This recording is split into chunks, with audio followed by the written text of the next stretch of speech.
As a senior photography enthusiast, I always try my best to record all beautiful things. I will go to great lengths to capture everything beautiful. In professional or planned shooting subjects, I will choose professional equipment for shooting. For example, when shooting portraits, I will use a large aperture lens. When shooting landscapes, I will use a wide-angle lens. And when shooting the micro world, I will use a professional macro lens.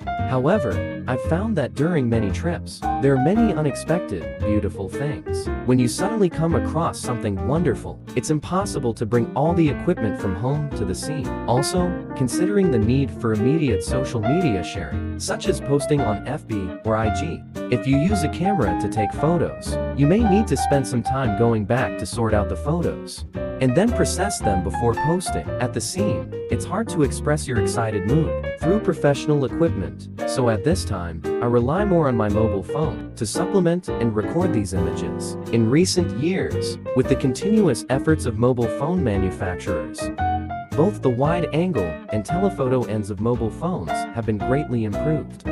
There are also third-party lens manufacturers or accessory manufacturers, developing and producing various devices and accessories between professional cameras and mobile phones to help us achieve better mobile phone photography. Today, we're going to talk about this macro lens from Kase. This lens, like professional camera lenses, comes with a front cover and a rear cover. The rear cover can be removed by rotating. After removing it, we can install it on the mobile phone case. There are two screw holes on the mobile phone case, both of which are 17mm universal screw holes, and are compatible with regular mobile phone lenses on the market.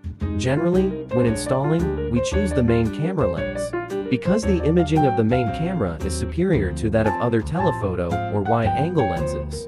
After installing the lens, we can turn on the camera's shooting function. At this time, it should be noted that, on iPhones, the original macro function needs to be turned off. By moving the phone back and forth, we can focus more quickly and efficiently, and then quickly press the shutter. Next, let's share some of the auxiliary props we used in this shooting. At first, I chose acrylic paint for painting, with gold powder particles.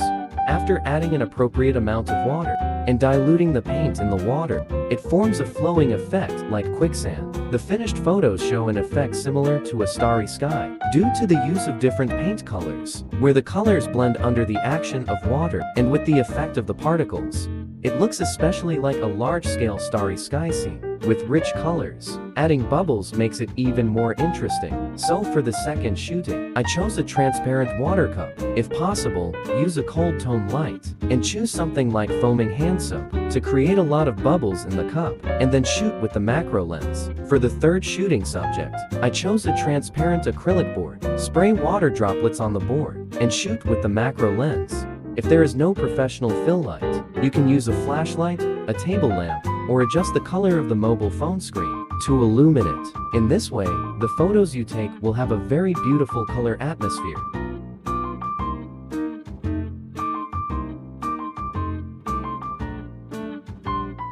On the basis of the water droplets, I added cooking oil.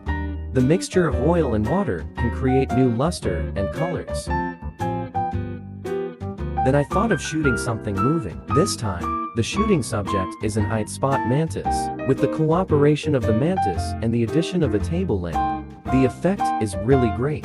For example, when I was shooting a long exposure photo by the sea before, I suddenly saw a hermit crab. I felt very regretful at that time because I didn't bring a macro lens. Now, if you carry a mobile phone lens in your pocket, it can well make up for the regrets of missing some shots. Finally, took two more photos. One is of the human eye's pupil, with a fill light, and it looks very textured. The other is of a small feather of a turtle dove, picked up by the grass. That's all for this sharing. Thank you for listening.